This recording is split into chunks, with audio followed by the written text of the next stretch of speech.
দিদি আপনি ভিক্ষা করতে বেরিয়েছেন কেন? আমার স্বামীর চিকিৎসার জন্য। স্বামীর চিকিৎসার জন্য? স্বামীর কি হয়েছে?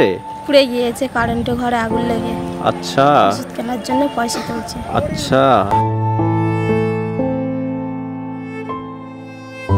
তো দিদি কত টাকার ওষুধ কিনতে হয়, কত টাকা মাসে? ওষুধ তো কিনতে হয় 3000 টাকা, তো ওষুধ কিনতে হয়, নাকে 2 রকম গ্যাস দিতে হয়। আচ্ছা, সার্জারি অপারেশন করাতে বলেছিল, করাতে পারেনি। 1 লাখ টাকা মতন খরচা, শুধু ওষুধ খরচা বলেছিল, করাতে পারেনি। এখন বুকের কন্ডিশন খারাপ বলে এখন ওষুধের দ্বারাই বাঁচিয়ে রেখেছে।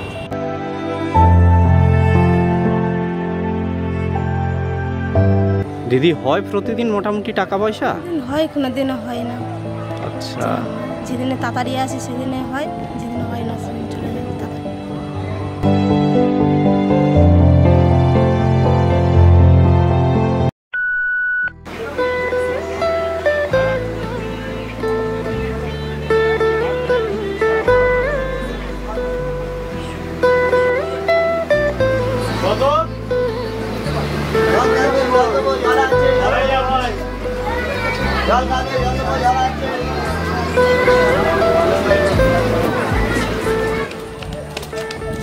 দিদি আপনি ভিক্ষা করতে বেরিয়েছেন কেন?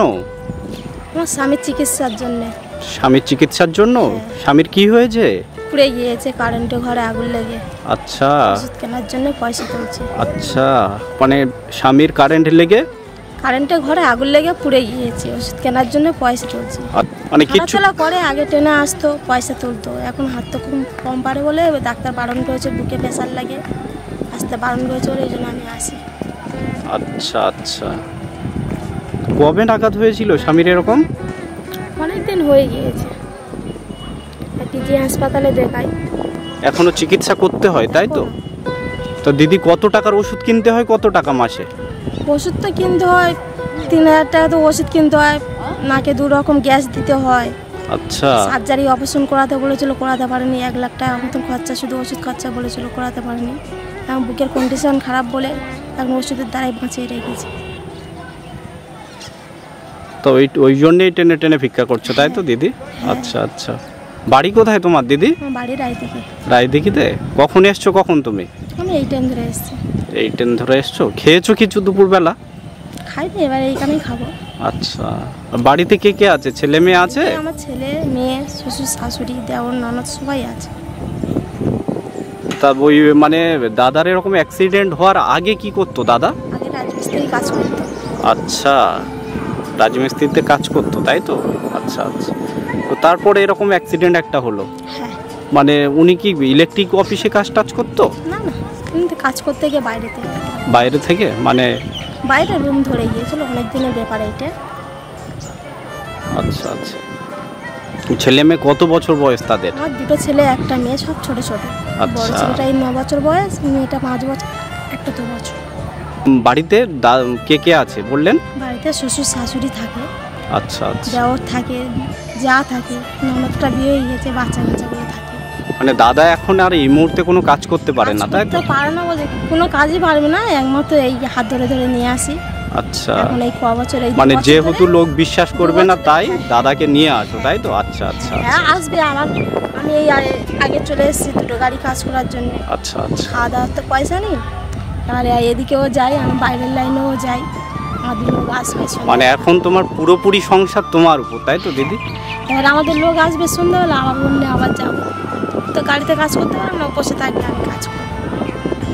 তো দিদি হয় প্রতিদিন মোটামুটি টাকা পয়সা? হয়, কোনো দিনও হয় না। আচ্ছা, যেদিনে তাড়াতাড়ি আসে সেদিনে হয়, যেদিনে হয় না সেদিন চলে যাবে তাড়াতাড়ি।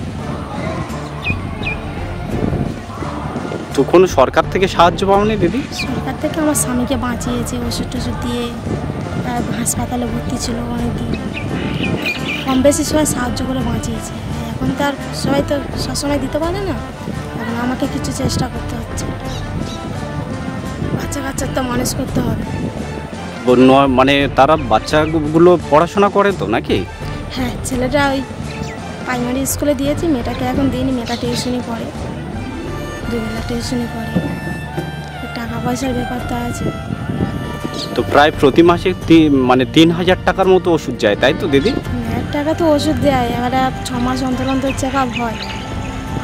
আর ওষুধের থাকতে ভ্যাকসিন আছে, দুটো পায়ে ভ্যাকসিন দেওয়া হয়, দুটো দামলাই দেওয়া হয়, তার মধ্যে দুটো মোলাম বড় মোলামের ডাব্বা দেওয়া হয়, নাকে 2 রকম গ্যাস দেওয়া হয়। এখনো কলকাতায় নিয়ে যেতে হয়? হ্যাঁ, পিজি হাসপাতালে পিজিতে চিকিৎসা চলছে তাই তো? চিত্তরঞ্জনে দেখাতাম, এখন পিজিতে দেখাচ্ছি। আচ্ছা আচ্ছা। এখন তো ডাক্তারবাবু বলে দিয়েছে বুকের কন্ডিশন খারাপ, ফিরে দিয়েছিল, আবার পায়ে হাত ধরে ডাক্তারের দেখাচ্ছি এখন কম বেশি করে। আচ্ছা এখন আচ্ছা। বুকের ইকো লিখে দিয়েছে, একটা ইকো করে ওখান থেকে করানো হয়েছে, একটা ইকো বাইরে থেকে অনেকগুলো টেস্ট লিখে দিয়েছে। মানে সেইগুলো আর করতে পারছো না তাই তো দিদি? হয়তো মানে আরো চিকিৎসা করলে হয়তো দাদা আর একটু সুস্থ হয়ে উঠতো, কিন্তু সেই টাকার অভাবে সেটা আর করতে পারছো না তাই তো করতে দিদি? পারছি না। তো তুমি কাজটা যদি কিছু একটা ব্যবসা ট্যাবসা যদি করো ছোটখাটো? কি করবো, আমার বাচ্চা তো কোলে আছে, 3টে বাচ্চাকে সামলে রেখে, এবার স্বামীকে সামলে রেখে তারপরে আসতে হয়। আচ্ছা আচ্ছা। বাচ্চা কাচ্চা না বড় হলে কিচ্ছু করতে পারবো না। সরকার থেকে সাহায্য পাওনি দিদি? সরকার থেকে ঘর দিয়েছে। আচ্ছা আচ্ছা। ঘরটুকুই পেয়েছি। আর লক্ষ্মীর ভান্ডারে টাকা পয়সা পাও? আমার এখন কিছুই হয়নি। হ্যাঁ, কিছুই পাওনি এখন? আচ্ছা। কিছুই হয়নি। মানে লক্ষ্মীর ভান্ডারের টাকাটা পেলে তাও অন্তত কিছু হতো তাই না দিদি? মানে সেই টাকাটাও পাচ্ছ না তুমি? আমার ডকুমেন্টস কিছু ছিল না, দেরি করে বার করেছি, তার জন্য কিছু হয়নি। আচ্ছা। স্বামীর নাম কি দিদি? হালদার। মানে এই দাদা তাই তো? হ্যাঁ হ্যাঁ। মানে পুরোটা পুড়ে গিয়েছে তাই না একদম? বুকটা পুরো ধসে গিয়েছে। আচ্ছা আচ্ছা। নামে মানুষ বলে বেঁচে আছে, খুব কন্ডিশন খারাপ। মানে বুকটা পুরো পুড়ে গিয়েছে তাই না দিদি একদম? হ্যাঁ, গেঞ্জি গায়ে ছিল তো, গেঞ্জিটা পুরো চেপে গিয়েছে বুকে। তো এখন তোমার পুরোপুরি সংসার তোমার উপর ডিপেন্ড করছে তাই তো দিদি? মানে ছেলেগুলো মানুষ করা। শ্বশুর শাশুড়ি আছে, তারা আর কত কি করবে, এই বাচ্চাগুলো দেখাশোনা করে। শ্বশুরটা কেন রকম মশলা মুড়ি দোকান দেয় পেট চালার মতো। আচ্ছা। আমি ওষুধ খরচার জন্য আসি, স্বামীকেও নিয়ে আসি, মাঝে মাঝে ধরে ধরে নিয়ে যাই।